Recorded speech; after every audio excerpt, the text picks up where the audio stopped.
L'objectif de cette rencontre, c'est de renforcer les capacités des forces de sécurité sur le concept de police de proximité, mais aussi sur l'extrémisme violent, pour qu'ils aient beaucoup plus de notions sur les thématiques et pour qu'ils puissent savoir comment appréhender le phénomène, mais aussi comment être proactif aux besoins des populations. Comment percevoir la démarche de police de proximité, mais aussi les mécanismes de traitement de plainte, les mécanismes d'accueil surtout, parce que c'est ce qui fait le plus défaut au niveau des forces de sécurité selon la population, et c'est ce qui est constaté aussi. Nous sommes sur la bonne voie et que nous allons atteindre nos objectifs, d'autant plus que tout ce qui est dit avec eux est apprécié de leur part, mais aussi ils ont promis de faire la démultiplication, mais aussi la sensibilisation et de faire fructifier la collaboration, mais aussi de renforcer leurs liens avec les populations locales. D'autant plus que c'est la population qui connaît beaucoup plus le milieu. Donc si nous ne les aidons pas à accomplir leur travail, nous ne pourrons pas accomplir une bonne gestion sécuritaire. Donc collaborer est la meilleure façon de lutter contre ces différents phénomènes, notamment le phénomène de l'extrémisme violent.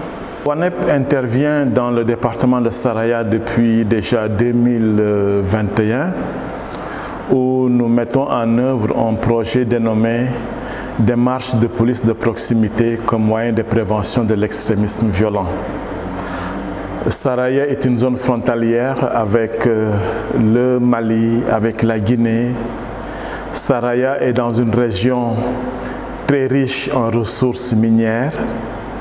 Nos frontières sont poreuses. On ne sait pas qui entre parce que tout ce qui entre ne passe pas par les voies officielles.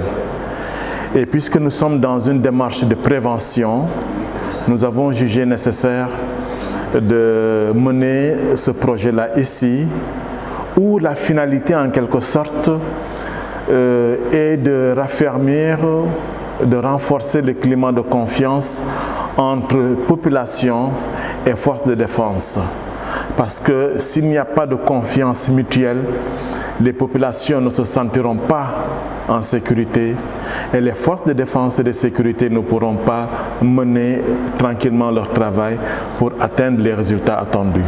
C'est pour cela que nous sommes là aujourd'hui, parce qu'il y a quelques jours déjà, nous étions là pour la validation des indicateurs de suivi de l'extrémisme violent. Aujourd'hui, nous sommes là avec les forces de sécurité. Vous voyez que j'ai à côté de moi deux agents de la police nationale, mais dans l'Assemblée, il y a la gendarmerie nationale, il y a la douane, il y a les eaux et forêts. Vous voyez, donc c'est pratiquement toutes les forces de défense et de sécurité qui sont représentées ici. La population, ce qu'elle doit faire, c'est être attentive aux changements ou bien aux faits nouveaux qu'elle découvre dans son entourage et de communiquer, de partager les informations avec les forces de défense qui vont prendre le relais et faire le suivi nécessaire. Il ne revient pas à la population de se rendre justice, mais elle doit collaborer avec les forces de défense en leur partageant les informations pour que la sécurité soit mieux assurée.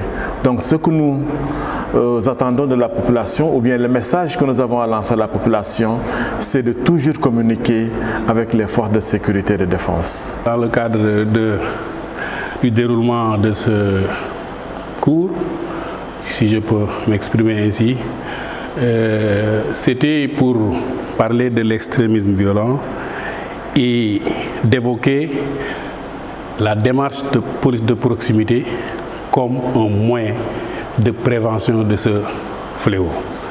C'était tout le sens de ce cours et nous avons utilisé tous les aspects du service de sécurité en général au niveau de nos forces de défense et de sécurité et le rôle qu'ils doivent jouer en rapport avec la population pour montrer des voies de solution pour prémunir la zone voir le Sénégal d'une certaine activité qu'on vient de décrire comme étant l'extrémisme violent. Et un commencement avec les forces de défense et de sécurité, mais l'autre volet, d'intégrer et de sensibiliser la population dans le cadre de la collaboration qu'ils doivent faire avec les forces de défense et de sécurité, et sera traité peut-être ultérieurement. Parce que, comme vous l'avez dit, la police de proximité, c'est par essence une politique sécuritaire qui intègre la communauté, les populations dans l'œuvre de police. De sorte qu'on n'aura pas une police. Et je dis au passage, quand on parle de police, c'est police activité. Et vous avez vu dans la formation que tous les services de sécurité de l'État dans la zone sont présents. Donc que cette police ne sera pas une police face à sa population, mais une police en symbiose avec sa population, en parfaite relation avec la population pour résoudre les problèmes sécuritaires qui se présentent à elle.